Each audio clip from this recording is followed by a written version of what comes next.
Subject matter expert of this video is Dr. Aerum from Jamia Millia Islamia, New Delhi, and the academic expert or the reviewer of this video is Professor Jasim Ahmed from Jamia Millia Islamia, New Delhi. Hello, my dear students. I am Dr. Aerum Assistant Professor at Institute of Advanced Studies in Education, Department of Teachers Training and Non-Formal Education, Faculty of Education, Jamia Millia Islamia, New Delhi. Today, we will be talking about a topic which is related to the concept, the principles, and the stages of development. Let us start the session first with the objectives. So after making the discussion about the process of growth and development individually, now we have got some idea that what exactly we mean by growth and what is the meaning of development. Let us try to see that what is the difference between these two terms. What are those aspects which make these two terms different from one another? So if you talk about growth, the term growth is used in purely physical sense. It generally refers to an increase in size, length, height, weight, and all those type of physical changes which we can actually see. So it is basically the quantitative aspect, the changes which happen in quantitative terms, which actually come under the domain of growth. Then, on the contrary to the domain of growth, where we are talking about the quantitative aspects, in case of development, the development implies the overall change in shape, form, or structure resulting in the improved working or the functionality. It basically indicates the changes in the quality or the character rather than talking only about the quantitative aspect. Then in case of growth, growth is one of the parts of the developmental process. In strict sense, development in its quantitative aspect is termed as growth. When we talk about development here in this aspect, development is a wider and comprehensive term. It refers to the overall changes in an individual. Whereas when we talk about growth, growth is one of its part.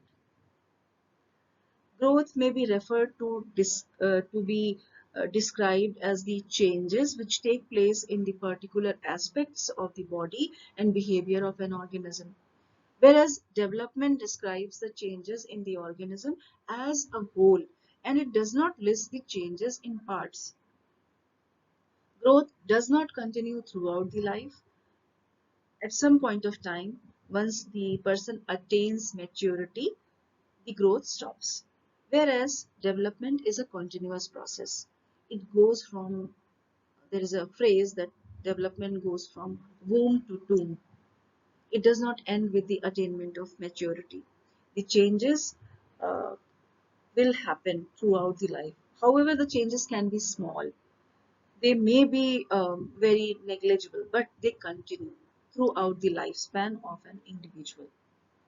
The changes produced by growth are the subject of measurement. They can be measured, they may be quantified, and they can be observed in nature.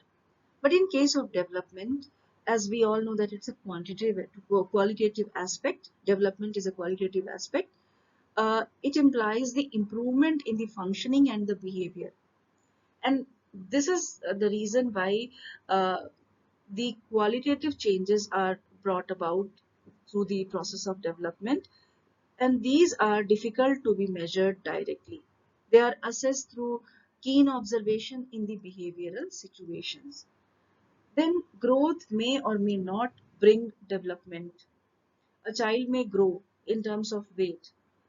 The child may grow fat, but this growth may not bring any functional improvement. And in case of development, development is also possible without growth. And if we see some of the cases where we find that the height of the child is not increasing, in terms of height, the child is not growing, but even the weight of the child is not increasing very much, but then also the experiences are attained by the child, and somehow the functionalities are also attained. So all the functions of the different organs, different parts of the body are full-fledged properly working, but the height is not increasing. So some sort of growth is not happening in terms of the height, but development, because the functionality is increasing, everything is working properly. So we can say that here the development is happening, but growth is not happening. So these are few of those differences which we can find and we can actually use while differentiating growth and development. And these are few of those references and the suggested further readings which can be considered once you are trying to study more about the topic. So see you all another day, another time in another session. Thank you for this time. Thank you so much.